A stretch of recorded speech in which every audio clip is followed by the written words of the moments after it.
आज आपण लाल भोपळ्याचे घारगे कसे करणार आहोत हे बघणार आहे। चला तर आता रेसिपीकडे वळूया। 2 वाटी लाल भोपळ्याचा किस घेतलाय। लाल भोपळ्यालाच काशीफळ भोपळा पण बोलतात किंवा लाल भोपळा सुद्धा बोलतात। त्यानंतर लाल भोपळ्याचा किस 2 वाटी आहे, तर आपण 1 वाटी गूळ घेतलाय बारीक चिरून। त्यानंतर 1 चमचा फक्त वेलची पूड घेतली आहे आणि गव्हाचं पीठ जसं आपल्याला लागेल तसं मी आता 2 वाट्या गव्हाचं पीठ घेतलेलं आहे मोठ्या बाउलमध्ये। जसं आपल्याला लागेल तसं आपण त्यामध्ये ॲड करू शकतो। भांड्यामध्ये 1 ते 2 चमचा तेल टाकून घेतले। खरं तर हे तुपामध्ये पण करू शकता तुम्ही। आता तूप माझी मुली खात नाही त्यामुळे मी तुपात नाही करणार आहे। आपण आता हा भोपळा व्यवस्थित खिसून घेतलाय। तूप परतून घ्यायचं आहे आपण तेलामध्ये 2 मिनिटं। हे बघा भोपळा आपण व्यवस्थित परतून घेतलाय। आता आपण ह्यामध्ये काय करू, गूळ ॲड करणार आहे। आता गूळ आपण ह्यामध्ये पूर्ण वितळून घ्यायचा आहे। त्याच्यामुळे गुळाला जेवढं पाणी सुटेल तेवढंच, आपण ह्याच्यामध्ये एक्स्ट्रा पाणी वेगळंच काहीच टाकायचं नाही आहे। आता ह्या गुळाला पाणी सुटेल त्यामध्येच आपल्याला हा भोपळा शिजवून घ्यायचा आहे। थोडंसं मीठ घ्यायचं आहे। ह्याच्यामध्ये आपण चवीपुरतं असं मीठ नाही टाकणार आहे, फक्त 1 चिमूट मीठ, कारण की कुठलाही गोड पदार्थ असू द्या मिठाशिवाय त्याला चव नसते। त्यामुळे आपल्याला मीठ थोडं का होईना त्यामध्ये ॲड करायचं, जास्त नाही, 1 चिमूट फक्त मीठ ॲड करायचं। हे बघा आता गुळाला पाणी सुटलंय। ह्या पाण्यातच आपला हा भोपळा पूर्ण व्यवस्थित शिजून निघेल। आता गूळ आता व्यवस्थित वितळला आहे ह्याच्यामध्ये आणि भोपळा पण आपला व्यवस्थित शिजलाय। आता आपण हे काढून घेऊया भांड्यामध्ये वेगळ्या। आता आपण ह्यामध्ये काय करू, ही विलायची पूड जी आपण घेतली आहे ती टाकून घेऊया आणि ह्यामध्ये गव्हाचं पीठ ॲड करणार आहे।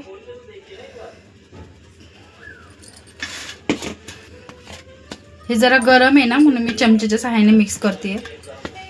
ह्यामध्ये जेवढं पीठ बसेल तेवढंच पीठ आपल्याला ॲड करायचं आहे।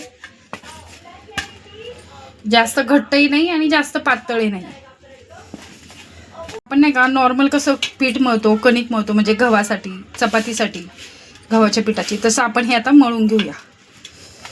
हे पहा आता मी ह्याच्यामध्ये आपल्याला 2 वाटी पीठ घेतलं होतं, पण मला ह्याच्यामध्ये 1.5 वाटी पीठ लागले आणि ते किती व्यवस्थित मळलं गेलं हे बघू शकता तुम्ही। हे पहा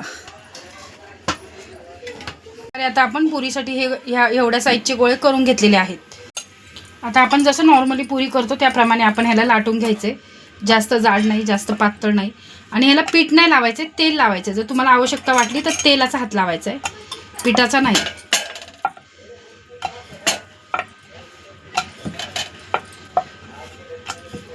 हे पहा ह्या साईजमध्ये आपण आता अशा प्रकारे करून घेतल्यात। अशाच प्रकारे आपण आपले बाकीचे पण सगळे लाटून घेऊया।